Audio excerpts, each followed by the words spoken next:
calling all hardscapers, landscapers, and outdoor living pros. This is your host, Joshua Gillow.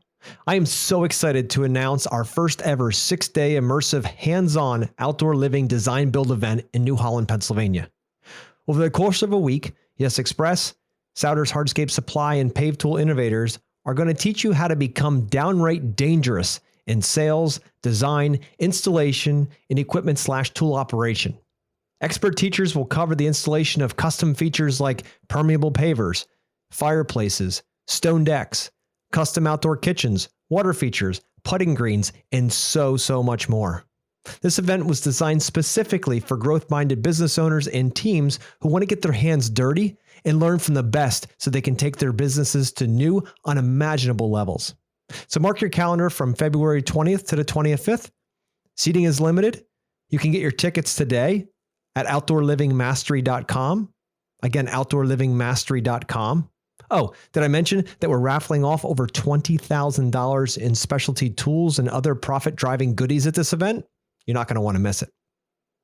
Let's make 2023 the most profitable year ever. Now back to the show. Hello, everybody, and welcome back to the show. Today, we have Antonio Bravata. He's a business strategist and coach, and he has a podcast called Business and Coaching Optimization. Super fun guy. He's going to talk a bit about proximity is power and how he's grown his company by just getting around the right people. We're also going to dive deep into the 6 human needs. So if you don't know the 6 human needs yet, you're going to learn them here in this episode. And once you understand these things and the drivers behind them, the next thing you know, you can change your life and also change how you see your clients and everything in an instant once you learn this small piece of advice. So I would highly recommend listening all the way to the end. There's tons of nuggets in this one. And thank you again for listening. Hello, and welcome to Outer Spaces, a podcast dedicated to empowering designers and contractors in the outdoor living space. Through this show, I hope to create a powerful resource for you, someone who is trying to grow their company but might not have all the tools and processes to do so. On Outer Spaces, we're passionate about breaking the chains of small mindsets and helping contractors just like you take control of their businesses and their lives. My name is Joshua Gillow, and through my 25 years of dirt under the nails experience, I look forward to sharing tips, strategies, and other contractor success stories here on the Outer Spaces podcast. Now, let's get on with the show.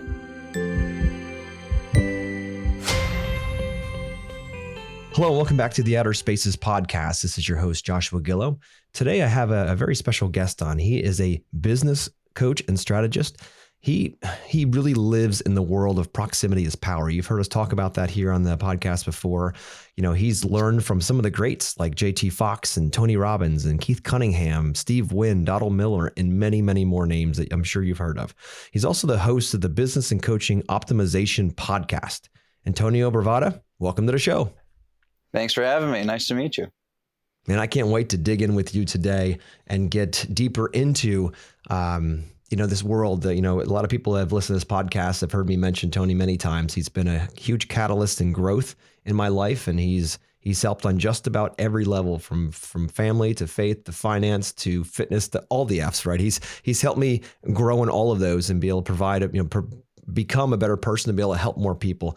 So I'd love to hear, how you found Tony and what he's done for you as we get rolling along here. Yeah.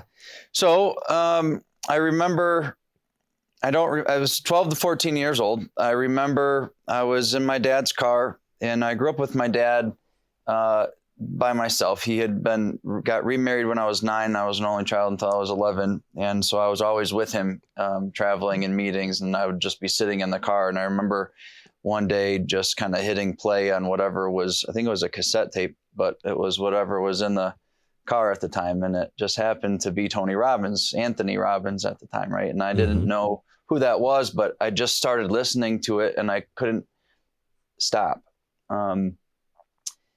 And it was pretty transformational at that point in my life. And it opened up a lot of things about personal power and how to control yourself.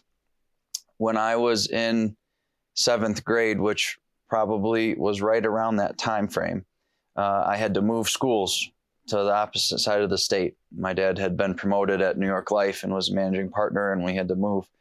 And I was very, very angry. I didn't want to move. in the middle of 7th grade. I had my friends, I had my life. I didn't want to move. Mm-hmm. And when I did, I just remember the tapes. And I remember saying to myself, this is my opportunity to change. And I just became a better athlete. I became a better person. I took the anger and I put it into sports. Now, I'd always been athletic, but I was never the athlete.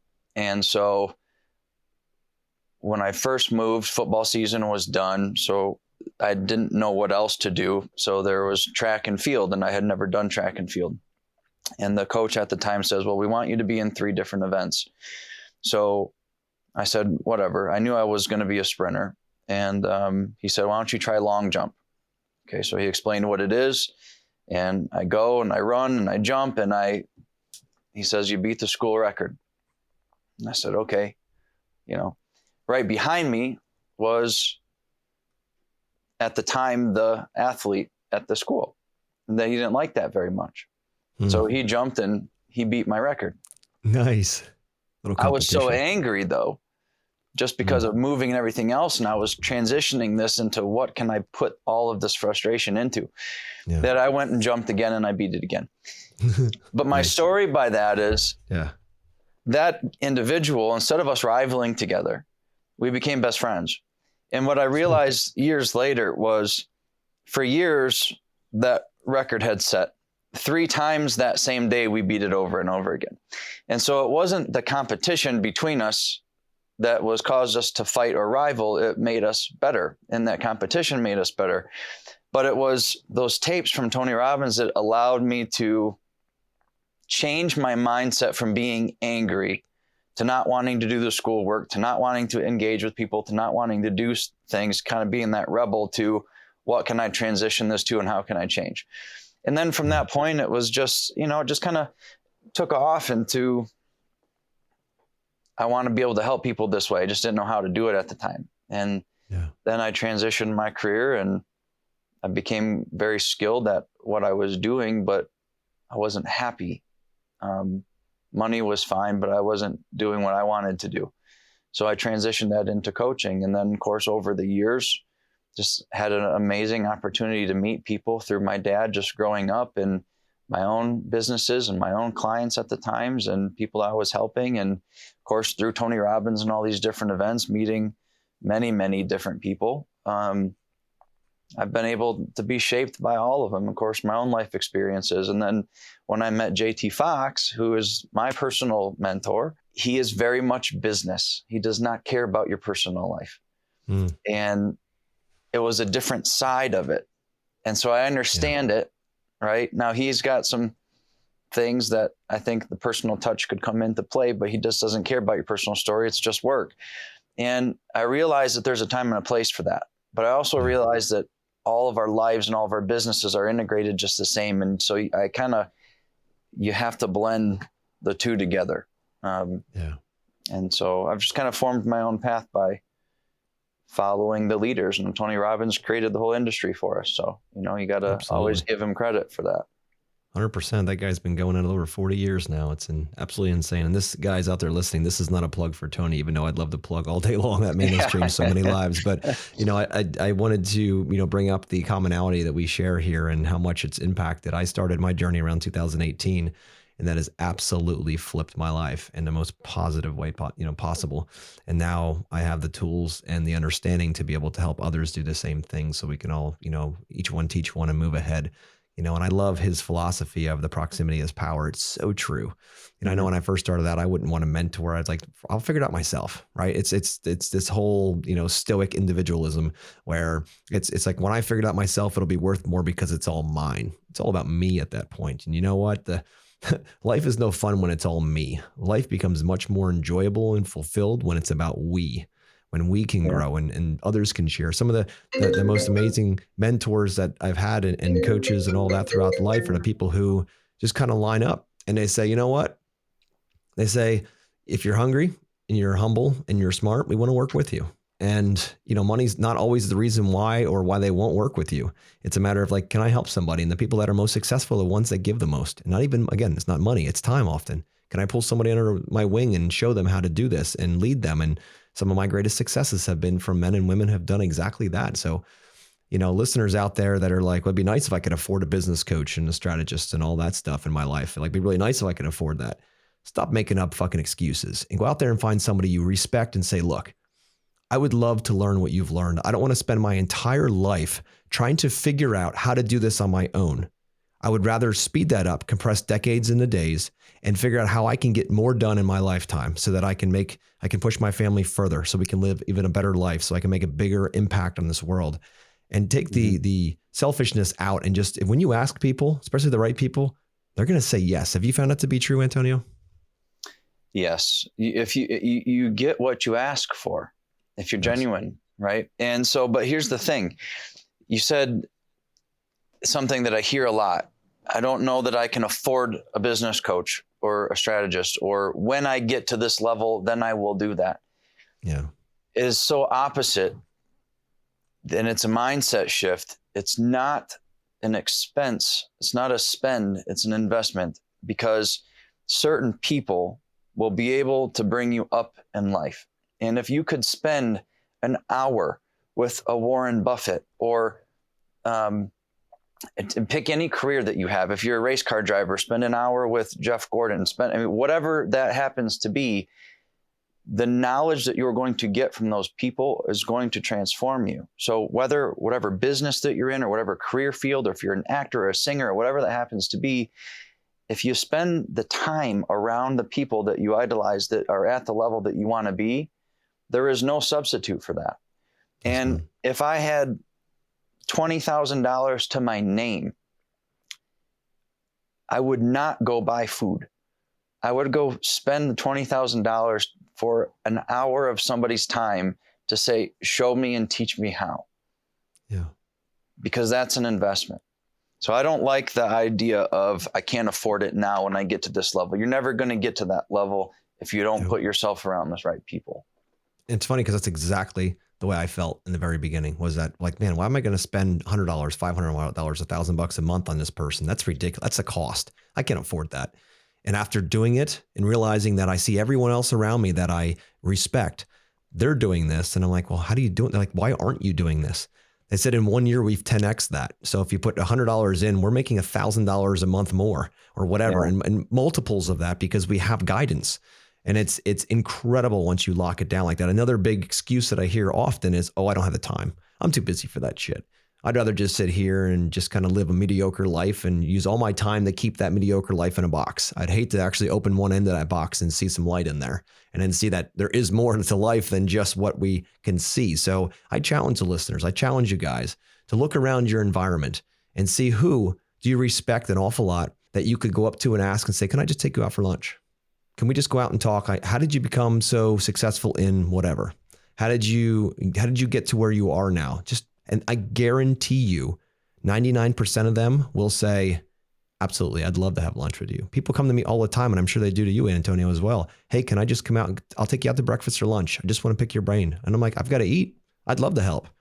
Right. And out we go. And it's beautiful, because we can help people along the way. And that's the cool part about it. But yeah, there's no excuses, guys. Get out there and find somebody. You're going to level up a lot faster. You're going to get to your dreams and goals much faster. And when you look back a year after you start this, you're going to be like, why the heck was I ever so strong-headed about not doing it?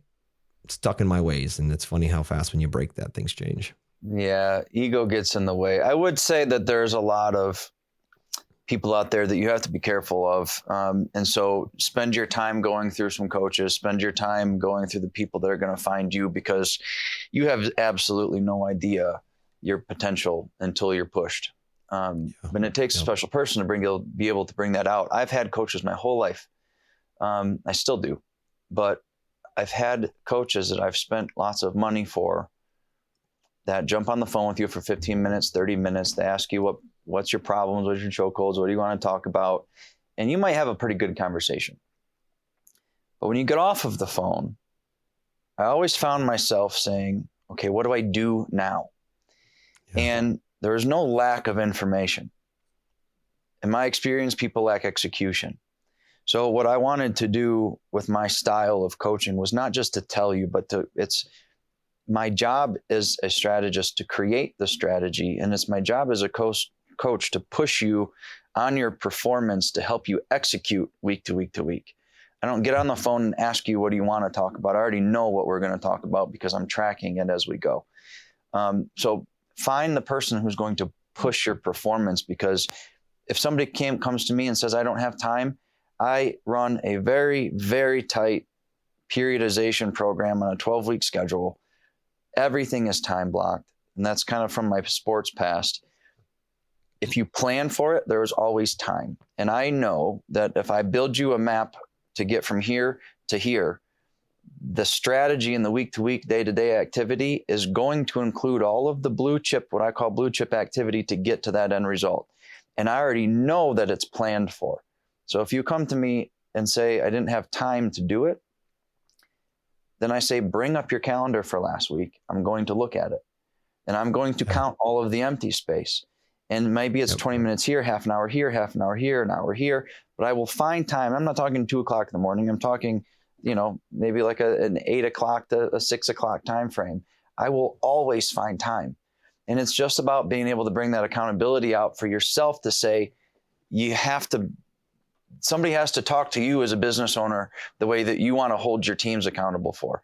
And the business owners that I've always worked with and found, they don't have anybody holding them that way. They don't have that standard. And I consider myself to be extremely productive. But when I met JT Fox, he put me on a hot seat. This is his top one event where he's got his top clients there. Spent a lot of money to be there. And you're in front of, 40, 50 people. And if it's your first time, you will be on the hot seat. And he asks you questions.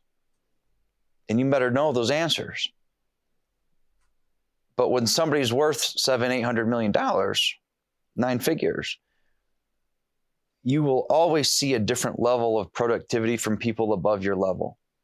And as productive as I thought I was being, he just ripped me apart. And I remember going back to my hotel, and I was so angry for being spoken to that way in front of these types of people when I know what I'm capable of. But then I went back and I thought about when I played football, and I was a quarterback. And so if I'd made a wrong play, I would have a lineman grab my face mask and scream at me, yell at me. But it wasn't yelling. It was just, it's loud. It's in the middle of a game and you're talking. But it was a brotherhood. It was a camaraderie. I just knew that he had my back and I messed up. And so when I looked back at what happened that day, I said, he's not yelling at me. He's pushing me to be better, because the teacher doesn't pick on the ones that they don't like. Right. Yeah, so when I realized that, my whole mindset shifted again.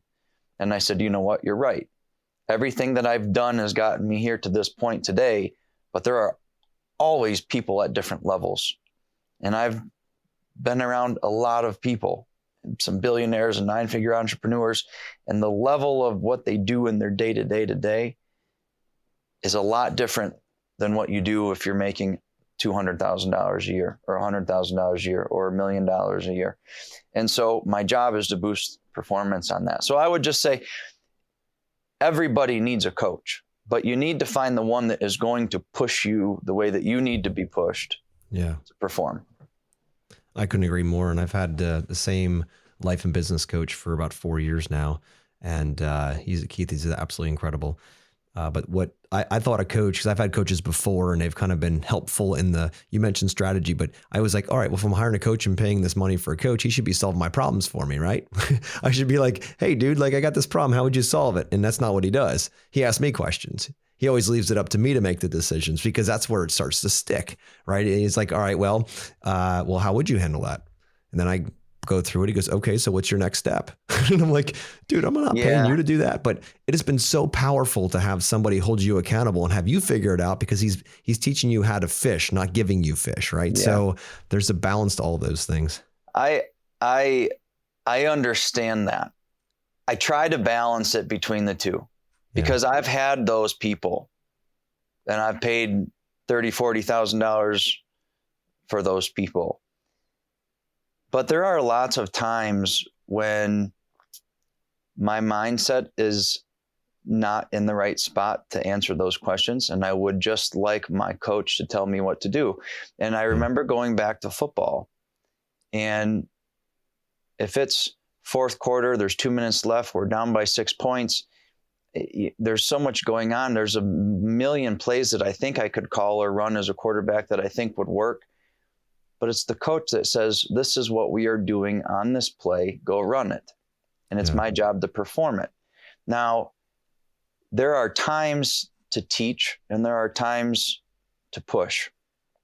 For me, in those moments, if I'm asking something and I need it, I understand that I have to psychologically teach somebody what to do and how to build those patterns for themselves. But I also know from my own experience that I want somebody who knows the answer to tell me and let me perform. So I look at my business owners, my clients, as the players, the Tom Brady's of a team. Mm-hmm. They need a coach. I will teach you what we need to teach you on our weekly sessions and our time together, whether it's life and personal, and we'll go through all of these things. But in certain moments when I know that there's an issue and it's pressing, I'm just going to tell you what to do, and I'm going to make sure that you do it, because my job is to calculate results. And if you don't get results, I don't have any more clients. So I can't always leave it up to them to do. That's just my personal style. I completely understand that, because that's the teaching somebody to fish. They'll fish for a lifetime. But sometimes they need a little bit more than that. And so sometimes the coaches that I see, that I've personally experienced, that says, well, how would you handle that? And my immediate response is, well, if I knew the answer to that, I wouldn't be on the phone with you right now. Right? Yeah. What am I paying you? Like, I know that I can figure this out, but I don't have time right now. I'm too stressed. In that moment, I could use somebody like a Tony Robbins to come and snap me out of the mindset so that I could refocus. But it always would drive me so nuts when I would be so stressed and they would come and say, well, how would you handle that? Like, if I wanted to see a psychologist, I'd go do that. But, no, I totally get it, dude. Everyone has their own style. And the biggest thing is to get the results. That's what all coaches want. They want to see their students or their people get results. Everyone has their own style, and I can always appreciate it and love that. I'd like to switch gears here and jump in. There's this concept that Tony teaches. It's called the 6 human needs. And I know that's something that's, near and dear to your heart, and you teach that to your clients as well. And I want to get into what are the 6 human needs and how do they relate to business and helping people and all of that. So if you can unpack that for us, that would be amazing. Yeah, you're going to test my memory here, so you might have to help me on this. But we all have 6 human needs. And this is something that I learned through Tony Robbins and then doing my own research and stuff on the side of that. We all have these same feelings, which is significance and the need to feel loved and the need to feel to grow, to feel that we're contributing to something. And there's 2 more where I'm drawing a blank on them now. Contribution, growth, significance. What am I missing? You got certainty, uncertainty. Certainty, uncertainty. Love, So one of the things that, and in some of these that I know, right? Some of these things that were like, as I'm listening to it, I say, yeah, of course, right? But one of the things that he said that really stuck to me with these human needs that we all have is that we only really focus on the top 2. Wherever our focus is where we live our day-to-day life. Even though we all need to be loved, even though we all need certainty, even though we all need a level of uncertainty, we all need to grow, we all need these things, we live our emotional day-to-day life in the top 2 areas of our focus. And one of these things is about achievers. Now, a lot of entrepreneurs are achievers. I consider myself to be an achiever. And there's a story that says, listen, at some point in life, you're a toddler. You stand up for the first time and you start walking across the floor for the first time. And in the room is your mom and your dad and your aunt and your uncle, and then maybe it's a birthday party, and they see you walk across the floor for the first time, and they start cheering and clapping and praising you for what you just did. And right then and there, that achiever is born in an instant, whether they realize it or not, because they did something, they got praise for it. And that feeling of, I just did something that caused that reaction, blossoms this achiever in you. And I recognized that myself when I would go out onto a football field and you'd score a touchdown or you'd throw a touchdown or you'd do something and the crowd would go wild, and you'd feel, yes, that was me. But if I had a good game, but I didn't score, I didn't get that reaction from the crowd, I didn't get that same feeling. And so you start, whether it's college or whether it's your first job, and you do something good when you get the recognition and you feel great, right? And you have this achiever kind of build. So we are kind of conditioned through life to live through these certain human needs that we focus on. And when we're looking for our spouse, I want to feel significant. I want to know that if I'm going to work and I'm coming home, that what I'm doing is helping the family and that I'm getting some kind of praise for it. And I look to other people, am I doing the right thing? And it makes me feel good. The problem with that, though, is that certainty kicks in. Because in order to be an achiever, you do have to have a level of, I need to be right. Because if you're not right, you're not going to want to do that, right? I need to know that I can have the ball in my hands in the fourth quarter, that I'm capable of scoring or throwing that pass, because if I don't have that certainty, I don't want the ball, right? And so achievers know, hey, put me into that sale. I'm going to close it. Give me this money. I'm going to go build this company. There's a certain mindset shift there. But when you're right, and you have to be right, how many arguments does that cause? Not only in your personal life, but in business. You're always arguing your story, even if you know you're wrong. You're looking for the one angle that you can be right on. And it causes a lot of this stress. So when I first found out that, okay, we have these 6 human needs, and we only really focus on the 2 areas, taking a look at yourself and saying, okay, what is it really that drives me?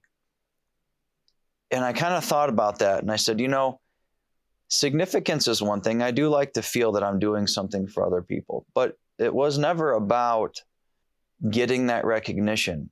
I did it because I wanted to do it, because I knew that it was better for them.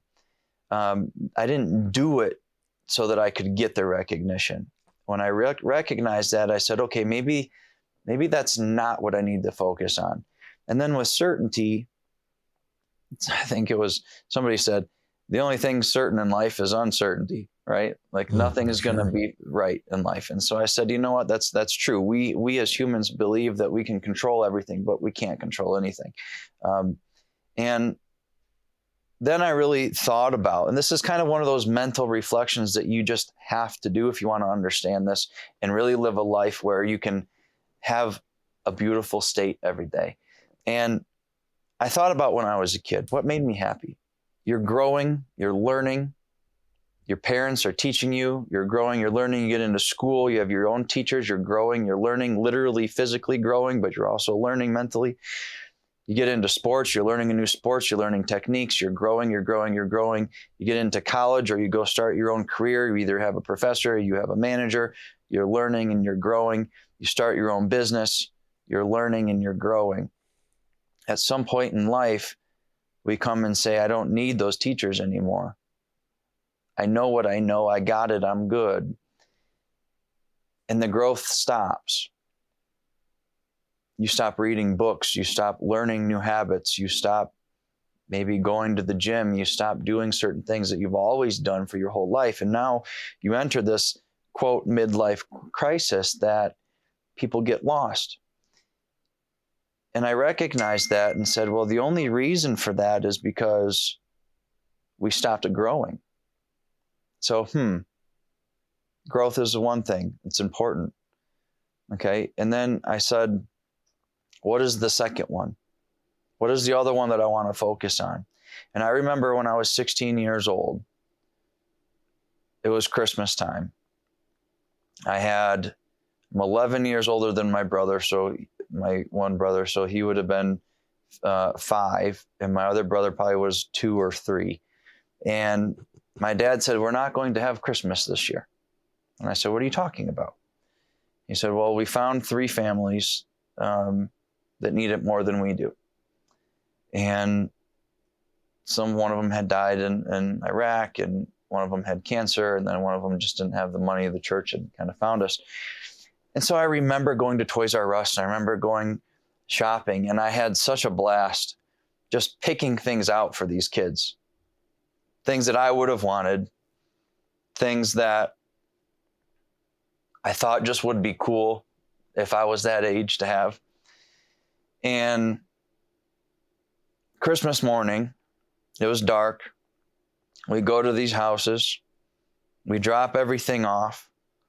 We bang on the door. I remember I put the bike up by the door, so when they opened the door, it would fall over so that they would see it. And bang on the door, and we'd sprint away. I never saw them open the door. They don't know who we were. But it was the best feeling I've ever had in my life. And it reminds me of Tony's story about the guy knocking on his door and bringing him food, right? Which started that craze. So I've always been a part of Make-A-Wish Foundation. Being able to contribute my time to help make wishes and dreams happen has been great for me. But I realized then, okay, growth and contribution is what makes me happy. So that's really what led me down the career of being a business strategist and a coach and working with business owners. The business is not my client. The owner is my client. The business is the tool that just allows them to live the life that they want.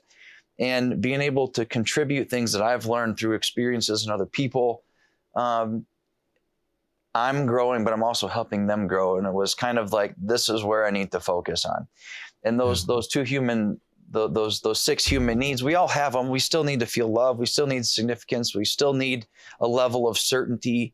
But where do you want to live your day to day? And that's those 2 top focuses that if we can help people identify those and bring them out consciously, I see a rapid change in people sometimes when they realize that for the first time. It is so powerful, dude. And I know when Tony mentioned that and he talks through all of this, and I know when I went into the first UPW in 2018, and at the time I was, heavy into American Ninja Warrior and traveling and all that stuff and competing. And it was so much fun with the tribe was incredible. But anyway, in high school, I was in the marching band. Like I was a fly on the wall. Nobody knew who I was. Right. So this is my first opportunity to be significant. So everybody on social media would be like, oh, where's your next ninja competition? All this. Like, I was like, wait, I've never had this before. So I honestly thought my path to happiness was going to be more significance, right? Because with that game came some certainty. So if I just had certainty and significance as my top 2 focuses, then my story would be that I would be happy, right? Because I never had that before and I wasn't really happy before. So now I'd be happier. And when Tony got on stage and he said, if you're focusing on certainty and significance, you will never be happy. And I was like, damn it. I thought I had it figured out. He's like, if you don't focus on growth and contribution, everything else is going to just weigh you down. They're the 2 that bring the soul alive. Those are the 2 that speak to the soul. And that's where for me, I was struggling with fulfillment at the time. I had, plenty of money, beautiful family, all of these things, but I didn't feel full inside. And I always felt like there was something missing. And once I realized it was only my freaking brain that I was focusing on the wrong 2, and I made that switch. Now, again, like you said, we need to have love. We need to have significance and certainty and uncertainty. All those are parts of it, but it depends on which of the 2 that you actually focus on. So when I made that shift and I made that commitment right then and there during that UPW, I was going to come home and change a bunch of stuff. And the first thing I did is came back to the business and I told Becky, director of operations, I said, guess what? This year we're going to be giving some money away. Find a charity that you love. Portion of all the profits that we're going to make are going to a charity. She's like, what? And here she's got a foundation. This is all in her heart already. She's like, what? This is amazing. I'm like, this business is now a machine to empower others. That's what it does. This is not just for us to make money. That's not what it is. We need to share it. And once I did that, once I started sharing and thinking about contribution and growth, not just for myself, but for others, everything started to grow. doors were just flying open. Opportunities and connections and relationships were just blowing right up in my face. And I'm like, holy moly, all because I just switched my focus. Crazy.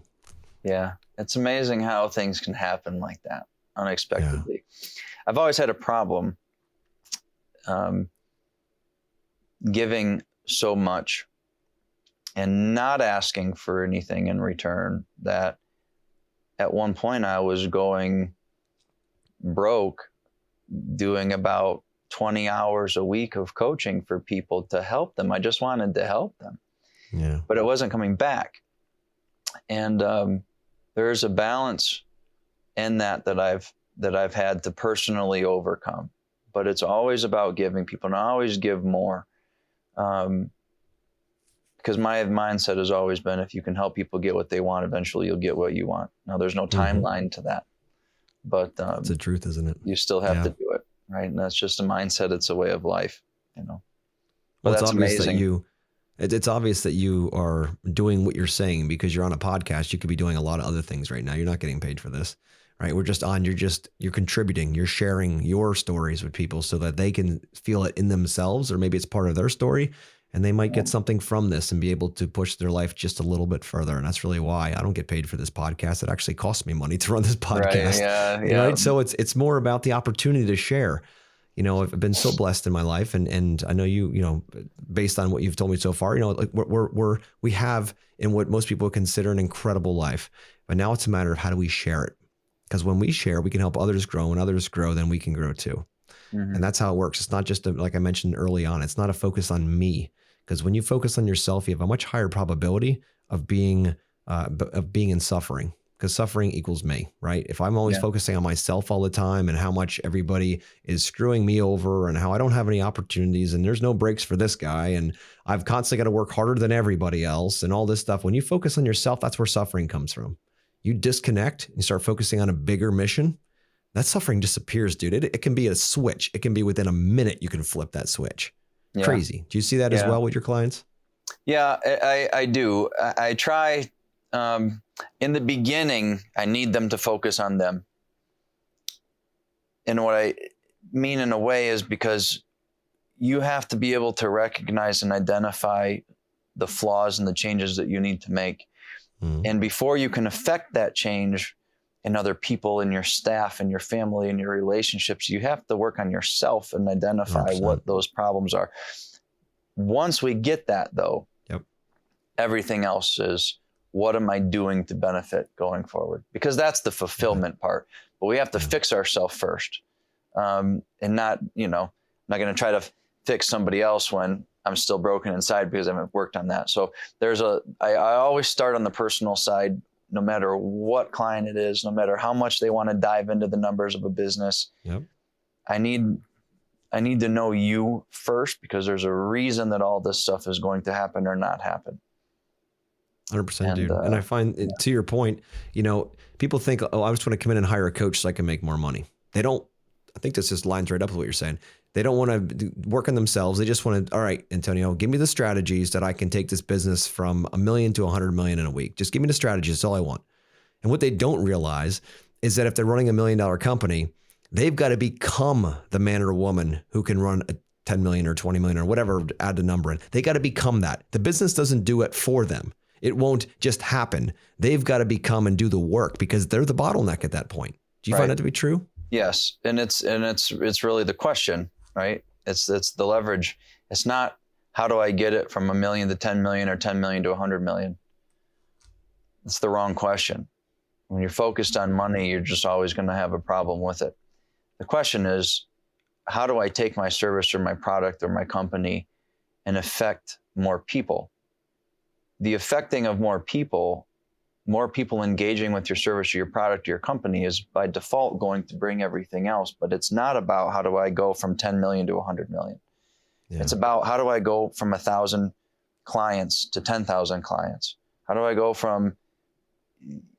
I get from the state that I'm working in to the United States, to the global market, because it's about the people. How many people can I affect and I help? If I have to push a product down your throat, like some of my clients, and I recognized when I looked into you before I came on the show, that you have an outdoor living space, contractors and things along those lines. I have a few clients who are contractors. Yeah. And when I first meet them, those solo entrepreneurs that they are, they're very ego driven. And we have to kind of fix that first. And when I work with all of them on those things, but it's not about how much money are you going to make. It's not about how many roofs your salespeople are going to sell. It's how many customers need your service and your product, and how many of them have you already put these products on that we can re-engage with other things. Because the more people that you help, the more clients that you have. That is the question. How do I re-engage them more often? Not how do I sell more? It's just a simple mindset shift, but it really starts with that question. And I try to get that into them first, because if you're focused on the money, you're going to build a strategy to get to that point, but you're doing it for the wrong reasons, and it's probably not going to be sustaining, because once you get the sale, you got the money, you don't care about the client anymore. But if it's about how do I keep these clients and how do I get more of them and multiply them and keep them here forever, the money is going to come regardless, but the focus is now on them, not on the commission or the money. And Absolutely. That's the mindset shift there. I love it. I know Tony also says about, in Business Mastery, he gets into this concept of not falling in love with your product or service, which is so easy to do, and fall in love with your ideal client, right? If especially, COVID's been an excellent example of that in our industry, where before COVID, things were just kind of trucking along, market's good, people were doing okay. And then all of a sudden COVID came and everybody was slammed with business because everyone got stuck at home. They all wanted their backyards fixed at the same time. And businesses were popping up all over the place just to meet the demand. And some of those business owners never ran a business before, right? And so now it's like, okay, well, things are really good times. I could just throw a quote out my door and somebody would throw a check at me. It was that simple. It was just so busy, and everybody was worried about timing. How fast could I get the project done? And what do I got to do? I got easy, cheap money, no problem. And now it's different, right? Economies are changing, and we don't have enough time to get into the seasons and all that stuff. But, the reality here is what you have to look at as a business owner is, how can I fall in love with my ideal client? So that this way we understand exactly what drives them, what they want, what they don't want. You build the avatar, you know exactly who you're speaking to, so you're not spending money on marketing. I see a lot of these guys, they reach out and they're like, hey, I'd love to, I want to up my marketing game this year. I have a guy that I'm going to pay for Google ads. And I said, what are you advertising? Well, I'm just going to promote something that I do, or maybe just get them to my website. I'm like, and what does your website look like? Right. And next thing you know, you look at that and you're like, do you want more of that work? No, I hate doing that stuff. Then why is it on your website? You're just going to get more of that. Right. And so they never take the chance to actually dive in and say, let me think of my top 3 clients that I absolutely loved working with in the last couple of years. What's the commonalities? How old were they? How many kids did they have? Where do they live? Where do they go on vacation? What are their favorite things they do? Like all of this, like what kind of careers do they have? Build an avatar and then say, okay, I want more of them. Cool. How do we talk to them? And then it starts to make sense. But if it's just about, oh, I'm the best, landscaper, I'm the best contractor, I'm the best this, then that's all about falling in love with your product or service. And you know what? When your clients zig, you're going to zag, and you're going to be completely out of the mix. They're going to be like, yeah, they used to do the stuff I like to do, but they're not following where we're going. Yeah, you found it to be true as well? Complete tunnel vision when you're a solopreneur. Yep. I kind of fell into a niche a while ago, where just the network that I had built, and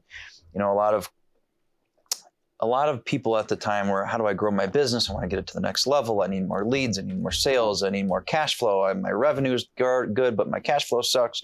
Mm-hmm. And it was always like, I always start with the end in mind, right? That's how I work back and build my strategies. But at some point I'm like, okay, what are we building towards? What are we doing? And so then I said, okay, this is what we're going to do. It allows me to come in and help optimize your business and build a strategy from here to here based on what you want. But we have to build you a business that is capable of being sold in the next 3 to 5 years.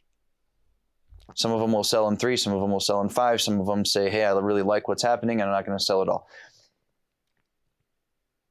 No matter what you do as a solopreneur, you have no business. You have a highly paid hobby.